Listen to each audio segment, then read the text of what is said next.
തെന്നിന്ത്യയുടെ വാനമ്പാടി S ജാനകിക്ക് വിട നൽകാൻ ഒരുങ്ങുകയാണ് നാട്.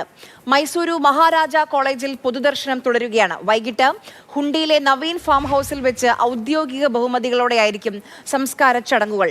മൈസൂരുവിൽ തന്നെ സംസ്കരിക്കണം എന്നായിരുന്നു ജാനകി അമ്മയുടെ അന്ത്യാഭിലാഷം.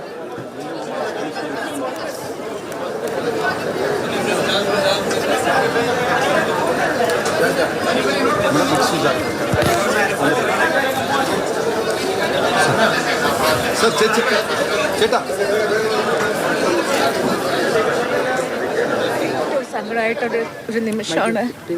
ഇന്നലെ ഇത് കേട്ടപ്പോഴേ ഭയങ്കര ഷോക്കായിരുന്നു. കാരണം ഞങ്ങൾ ജാനകി അമ്മയായിട്ട് ഇപ്പോൾ ഒരു 2 വർഷമായിട്ട് കോൺസ്റ്റൻറ്റ് ടച്ചിൽ ഉള്ള സമയമാണ്. അമ്മ ഇടയ്ക്കിടയ്ക്ക് ശ്വേതയായിട്ടാണ് എപ്പോഴും കോൺവെർസേഷൻ.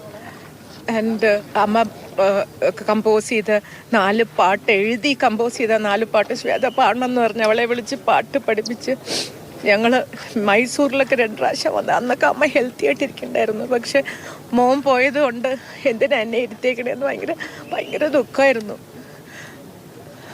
ഒരു കാര്യം നോക്കുമ്പോൾ ഇനി അമ്മ ചെയ്തൊക്കെ ചെയ്തു കഴിഞ്ഞു.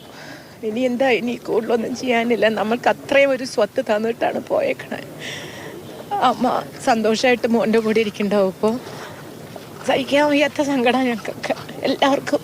ഞങ്ങൾ പാട്ടുകാരിയായതും ഇവരുടെ പാട്ടുകൾ കേട്ടിട്ടല്ലേ ഞങ്ങൾ പഠിച്ചതൊക്കെ. അമ്മ ഞങ്ങളുടെ കൂടെ എപ്പോഴും ഉണ്ടാവും.